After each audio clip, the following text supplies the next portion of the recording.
워렌 버핏은 대공황급 대폭락을 대비하고 있는 것일지도 모릅니다. 여러분의 투자 첫걸음을 만들어줄 투스텝의 양벨입니다. 벌써 이게 세 번째 촬영 중입니다. 첫 번째는 녹화 버튼을 안 눌러서 날라갔고, 두 번째는 다 녹화했는데 동영상이 깨졌더라고요.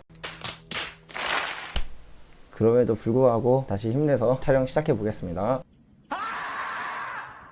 지난 5월 살아있는 전설 투자의 대가 워렌 버핏은 주주총회를 통해 자신의 생각을 대중들에게 전달하였는데요. 이번 주주총회에서 핵심 키워드를 뽑자면 절대로 미국에 대항하여 베팅하지 말아였습니다. 한마디로 미국은 지난 200년 동안 전쟁, 기근, 전염병, 경제위기와 같은 위기들을 극복하였고 앞으로도 그럴 것이라고 믿는다 라는 말입니다. 저는 이 주주총회를 대충 확인하고 저 마지막 문구를 모든 미래기술을 독점하고 있는 미국 기업들이 앞으로도 잘 나갈 것이다 라고 워렌 버핏이 생각하고 있구나 라고 제가 생각했었습니다. 근데 시간이 지날수록 저 문구가 뭔가 좀 이상하다는 생각이 들었습니다. 왜냐면 저 스스로 믿고 있는 철학 중 하나가 돈은 거짓말하지 않는다인데요. 가령 붕어빵 장사를 하는 어떤 사람이 내일 비가 올 것이라고 100% 확신하고 있다면 이 사람의 돈은 어떻게 움직일까요? 당연히 내일 비싸게 팔 수 있는 우산을 지금 많이 사둘 것입니다. 그러나 그 사람이 주변에 붕어빵 장사를 하는 사람들한테 내일 비가 올 것이라고 신신당부를 했지만 막상 그 사람은 그날도 어김없이 붕어빵 재료를 사두었다면 이 사람은 정말 내일 비가 올 것이라고 생각하는 사람일까요? 네, 당연히 아닐 것입니다. 이와 같이 워렌 버핏이 정말 앞으로도 미국이 잘 나갈 것이라는 의미로 말한 것이었다면 현재 워렌 버핏은 주식을 처분하고 역사상 가장 많은 돈을 들고 가만히 있다는 것이 모순이 됩니다. 이것을 깨닫고 나서야 저는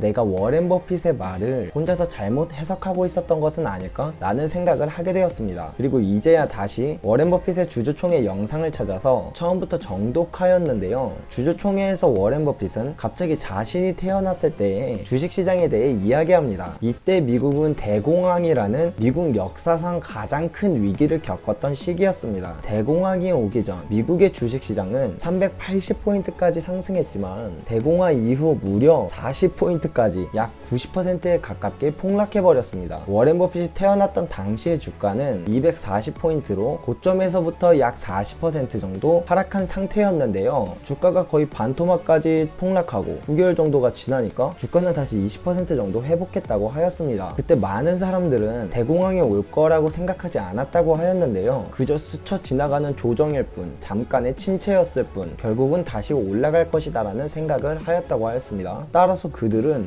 미국 주식이 이렇게까지 하락하다니 이건 싸게 살 수 있는 기회야, 지금이 바닥이다, 어차피 떨어져봐야 얼마나 더 떨어질 수 있겠어 라고 생각하고 다시 주식을 매수하기 시작했다고 하였습니다. 그러나 사람들의 생각과는 다르게 그 이후로 추가적으로 80% 이상 하락했었다는 것인데요. 주가가 반토막 났다고 해서 싸다고 생각하고 무턱대고 들어갔던 사람들은 모두 마이너스 80% 이상의 손실을 본 것이었죠. 그리고 다시 워렌 버핏이 태어난 날의 주가인 240포인트까지 회복하는데도 20년이라는 아주 긴 기간이 걸렸다고 하였습니다. 만약 워렌 버핏이 태어나자마자 주식을 샀더라면 대학생이 되었을 때나 돼서 본전을 겨우 건질 수 있게 되었던 것이죠. 하지만 그 이후로도 현재까지 각종 전쟁과 기근, 경제위기와 같은 것들이 일어났지만 미국은 그것을 모두 극복하였고 지금의 주가는 24,000이라는 말을 주주총회에서 하였습니다. 워렌 버핏이 태어난 날의 주가는 240, 대공황 이후 주가는 40, 그리고 현재는 24,000이 되었다는 것입니다. 주주총회의 전문을 읽고 나니 정말 워렌 버핏이 말하고자 하는 것이 무엇인지 제대로 깨달아졌습니다. 혹시 여러분도 좀 느끼셨나요? 초장기적으로 본다면 주식은 계속해서 오르는 것이 맞습니다. 특히 기축통화 국가인 미국의 경우는 더욱 그렇죠. 그러나 워렌 버핏이 태어난 당시의 사람들처럼 이것은 그저 지나가는 침체일 뿐이야, 어차피 주식은 다시 오르게 되어 있어 라고 생각하는 것과 같이 현재 주식시장에서 사람들의 반응 또한 그렇다는 것이죠. 이 잘못된 판단 하나로 20년이라는 시간 동안 내 투자금이 회복도 못하는 일이 얼마든지 벌어질 수 있다고 워렌 버핏은 생각하는 게 아닐까요? 또한 이번 주주총회에서 질의응답 시간이 있었는데 이때 했던 질문 중 이번에 주식이 크게 떨어졌을 때 왜 주식을 사지 않으셨나요? 라고 묻자 워렌 버핏은 매력적인 것이 없어서 라고 답했습니다. 이 대답이 약간 두루뭉실하게 느껴지실 테지만 이 대답을 한마디로 말하면 좋은 주식이 없는 게 아니라 주식들이 다들 너무 비싸서 돈 주고 살만한 게 없다 라고 이해하는 게 좋을 것 같습니다. 왜냐면 현재 시대를 앞서가는 혁신적인 기업들이 차고 넘치는데 좋은 주식이 없다고 말할 수는 없는 거죠. 그렇다면 이것을 또한 단순히 미국 주식이 많이 올랐으니 비싸서 안 샀다 라고 생각한다면 이것도 틀리게 해석할 수밖에 없게 되는데요. 왜냐면 지금까지 워렌 버핏의 행보를 보면 주식시장은 구조상 선진국이 버블을 겪게 되면 상대적으로 신흥국은 소외되어 저평가되어 있기 마련입니다. 또 반대로 신흥국이 버블을 겪게 되면 선진국이 저평가되어 있죠. 그래서 버핏은 2004년에 한국에 투자하며 이런 말을 했었습니다. 한국 기업들은 심각하게 싸다. 이때를 생각해보면 미국의 주식시장은 2000년 IT 버블로 고공행진을 하고 나서 크게 폭락한 직후입니다. 즉 미국의 버블이 꺼지는 시기에 소외되어 저평가된 신흥국에 투자한 것이죠. 이처럼 단순히 미국이 비싸서 안 샀다고 한다면 한국과 같은 신흥국에 투자했어야 맞는데요. 그러나 이번에 버핏은 신흥국 주식에조차 투자하지 않았었습니다. 이것이 단순히 미국 주식이 비싸서 안 샀다는 말이 아님을 알 수 있죠. 요즘 들어 단순하게 주가가 많이 하락했으니 나는 지금 투자하고 몇 년간 안 볼 거야 와 같은 알량한 생각은 지금 시기엔 정말 위험할 수 있다고 생각합니다. 또 요즘 다시 한번 주가가 폭락하면 주식이 몰빵해야지 라고 생각하며 기다리고 있는 사람들이 너무 많습니다. 또 심지어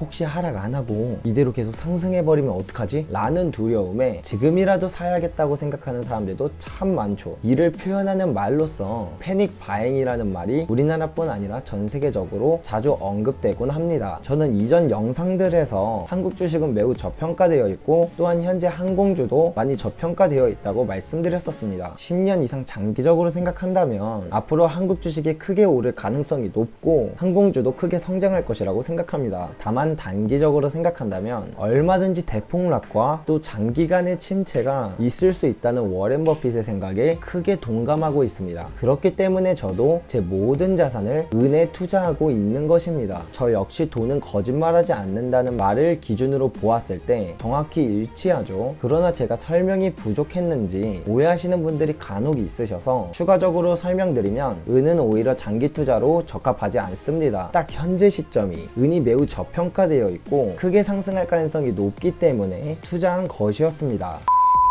결론적으로 지금 당장은 어떤 자산을 가지고 있어야 하는지 향후엔 어떤 자산으로 옮겨야 하는지에 대한 고민을 계속 해야 하는데 제가 지금까지 고민하고 결론을 내린 것이 당장은 은에 투자해야 마땅하고 향후 적절한 시기에 한국 주식 중 소외되어 저평가되어 있는 주식 위주로 투자하는 것이 가장 현명한 투자가 될 것이라고 생각하고 있고 또 실천하고 있습니다. 그 갈아타는 적절한 시기가 언제일지에 대한 것은 영상이 너무 길어졌으니 다음에 따로 영상에서 말씀드리도록 하겠습니다. 오늘도 영상 끝까지 시청해주셔서 정말 감사합니다. 이상으로 투스텝의 양벨이었습니다.